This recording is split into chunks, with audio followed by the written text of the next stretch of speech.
Hello, today I want to talk to you about competition. And before I start talking about that, I just want to mention that a few days ago, one of my friends was saying, "Oh, your job," he's just making fun of my job. And now I am a kindergarten teacher, and he is just saying that my job is just to teach ABC. So I just laughed with him, and then I told him, well, if you think that my job is just ABC, I think you are mistaken, because the job of a teacher is not just to teach ABC. The job of a teacher is to be a mother, to be a father, a disciplinarian. The job of a teacher is teaching, is to be a performer, an entertainer, an artist, a creative person, is to be an actor.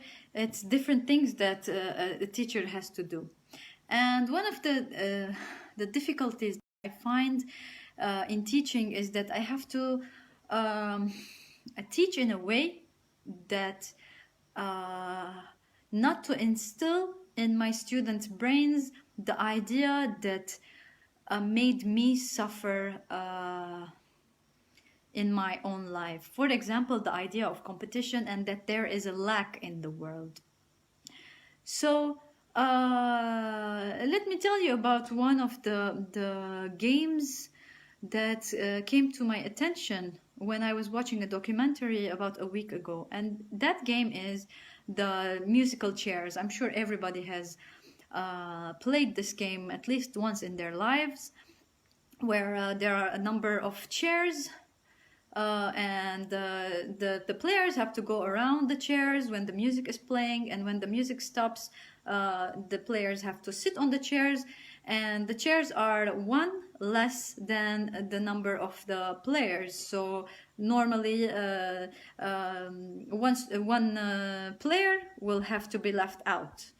And what this instills in the person's brain is that, if you take it on a global scale, that the world is it doesn't have enough resources for everybody.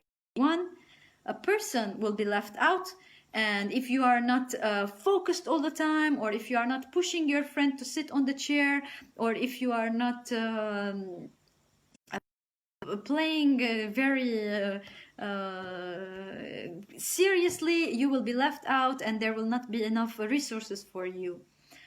And this is a very dangerous thing, because many people, when they grow up, most of us think that there is lack in the world, and this is not true, because the world is full of resources for every human being to have enough.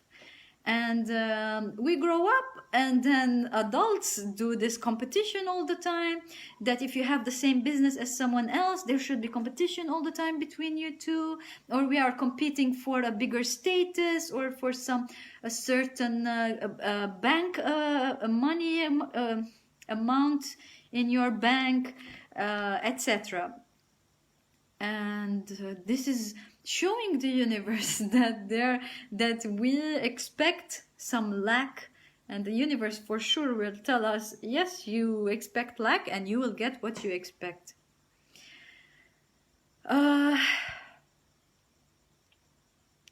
You know, if we think about the world as a catalog, we will see that if someone has something, then it is in the catalog, and if catalog, then that means that when you are ready for it, it will come to you too. That means it's available just because someone else has it. But if you always think in a competitive way, you will not get it. I would like to add one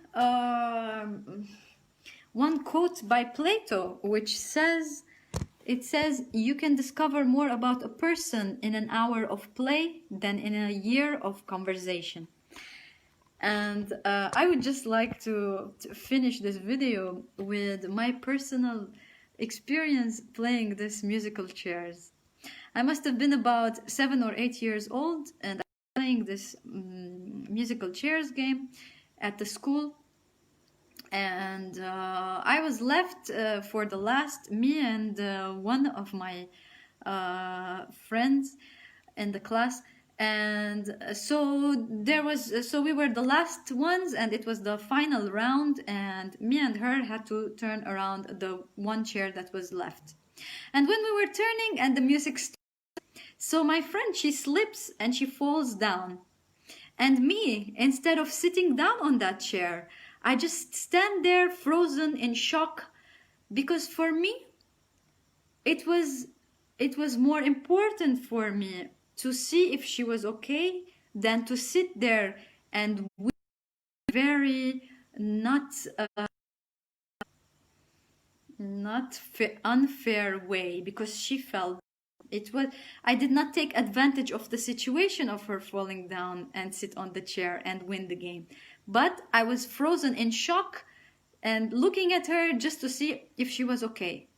And what she did was she stood up and she ran to the chair and she sat on the chair. So she won. And I was still standing there. I did not even try to help her. I was just shocked at the whole scene. I didn't want to win. For me, it was about her being well than me winning. And it is so strange for me when people take games so seriously, and I try to say this to them, that games are supposed to be for our enjoyment, and your whole life you are taking it seriously anyway. So if you are taking even your play seriously, then you are in deep shit, because if you cannot even enjoy the game that you are playing, then that means I don't know what else you can enjoy. And play is very very crucial for the health of a person. So it is very important to enjoy the play that you are playing, and forget about the idea of competition that is instilled in our head ever since we are children. Let me finish again with this quote from Plato. It says, "You can discover more about a person in an hour of play than in a year of conversation." That's it. Thank you for listening. Goodbye.